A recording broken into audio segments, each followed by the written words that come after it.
Bayangkan, jika hanya dengan 2 kalimat zikir, Allah menyembuhkan penyakit yang tak bisa diobati dokter. Bukan sekadar menyembuhkan tubuh, tapi juga hati yang penuh luka, jiwa yang gelisah, dan dosa yang menyesakkan dada. Zikir ini bukan cerita biasa, ini kisah nyata para wali dan sahabat Nabi yang menemukan kesembuhan sejati lewat lafaz zikir. Zikir yang ringan di lisan, tapi mengguncang langit dan membuka pintu rahmat.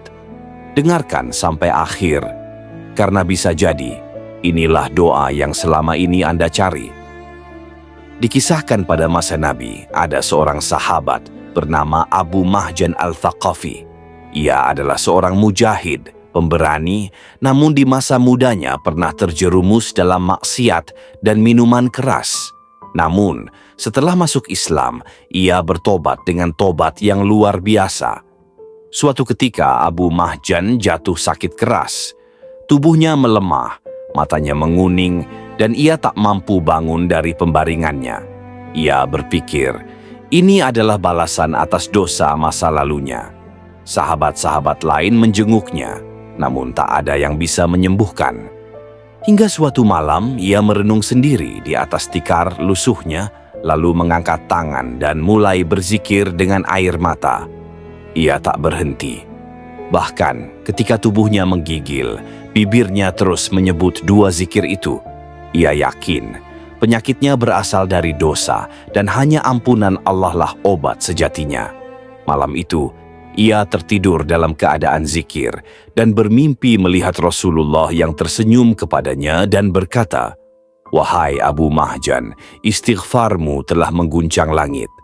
Allah telah menggugurkan dosamu dan menyembuhkan tubuhmu. Bangunlah dan kembalilah berjihad di jalan Allah." Ia pun terbangun dengan badan yang ringan, segar, dan kuat.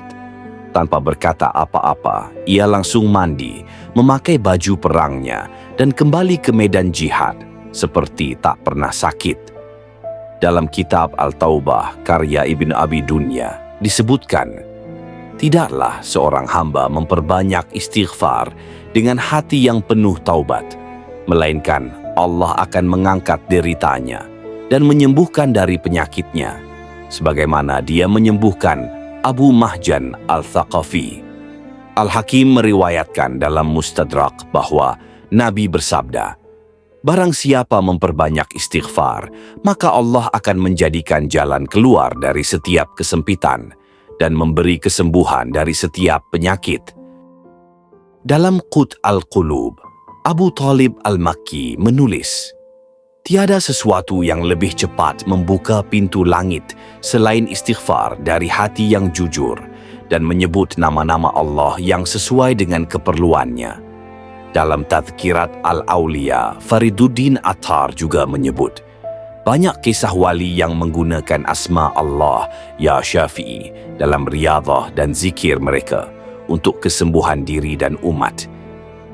Di zaman dahulu, di sebuah desa kecil di wilayah Khurasan, hidup seorang wali Allah yang sangat agung.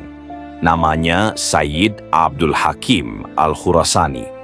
Beliau terkenal bukan hanya karena ilmunya yang luas, tetapi karena setiap orang yang datang padanya dengan penyakit, baik lahir maupun batin, kembali pulang dengan kesembuhan yang luar biasa.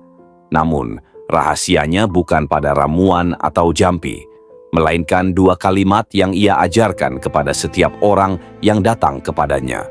Perbanyaklah istighfar dan panjatkan namanya, Ya Syafi, Ya Syafi. Suatu hari datanglah seorang lelaki yang sudah bertahun-tahun menderita sakit lumpuh. Ia telah kemana-mana menghabiskan harta demi berobat, tapi tak kunjung sembuh. Sang wali hanya tersenyum dan berkata, berwudulah, lalu duduklah dalam sujudmu. Ucapkan Astaghfirullah 1000 kali dengan hati penuh penyesalan, dan akhiri dengan menyebut, Ya Syafi, sebanyak yang kau sanggupi.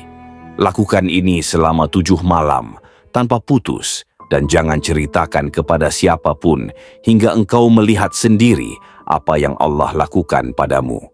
Lelaki itu pun melakukannya. Ia menangis, beristighfar, dan menyebut nama Allah.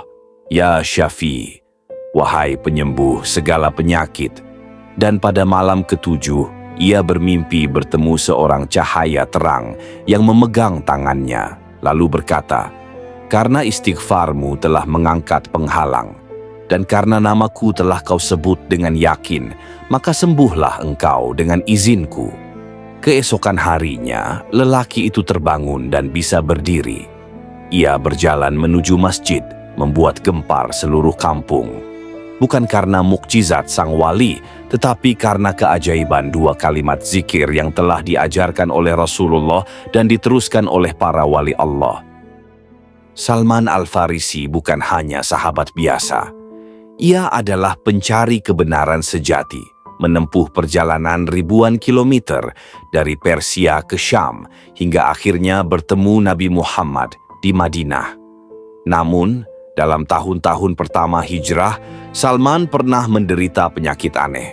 Tubuhnya lesu, wajahnya pucat, dan setiap malam ia menggigil. Para sahabat cemas, namun Salman selalu menolak berobat. Ia berkata, "Penyakit ini datang karena aku pernah ragu dalam tawakal kepadanya. Maka, hanya dengan zikir dan istighfar, aku akan sembuh atau wafat dalam ridhanya." Setiap malam ia berbaring menghadap kiblat.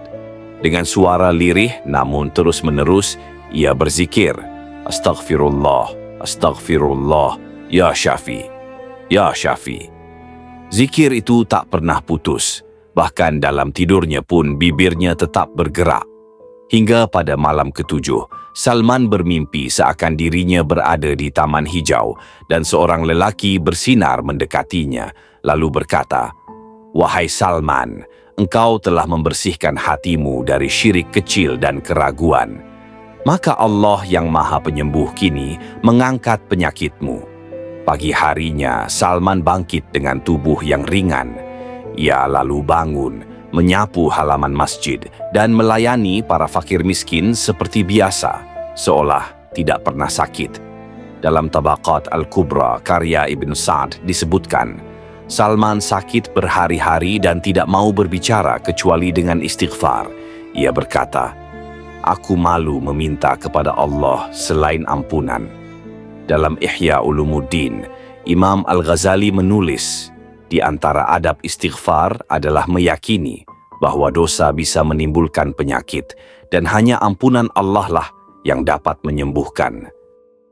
Pada masa kekhalifahan Utsmaniyah, di kota Konya yang penuh para ahli hikmah, hidup seorang wali besar bernama Syekh Yusuf Al-Maghribi.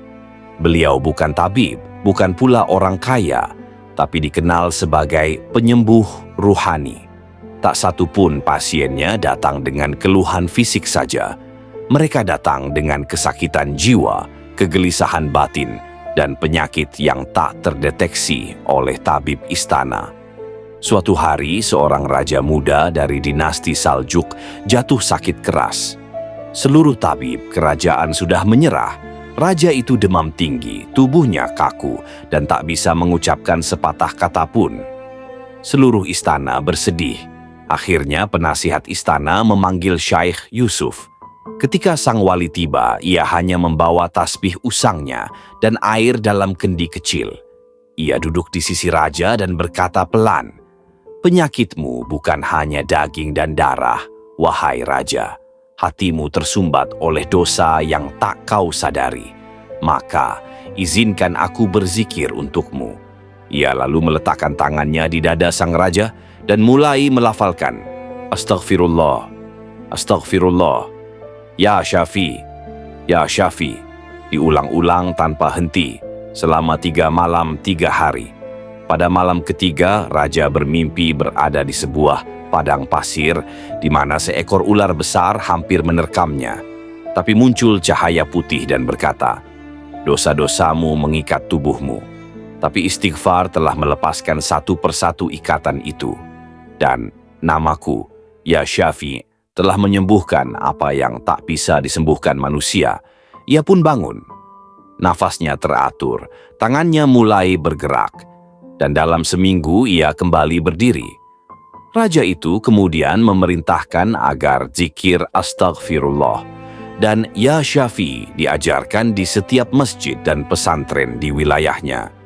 Dalam Nafahat Al-Uns, Jami' menulis, ada wali yang menyembuhkan raja bukan dengan tangan atau obat, tetapi dengan zikir yang keluar dari hati yang bersih dari dunia. Dalam Manaqib Al-Arifan, kisah serupa muncul di kalangan murid Jalaluddin Rumi yang mengutamakan penyembuhan ruhani lewat asma-asma Allah.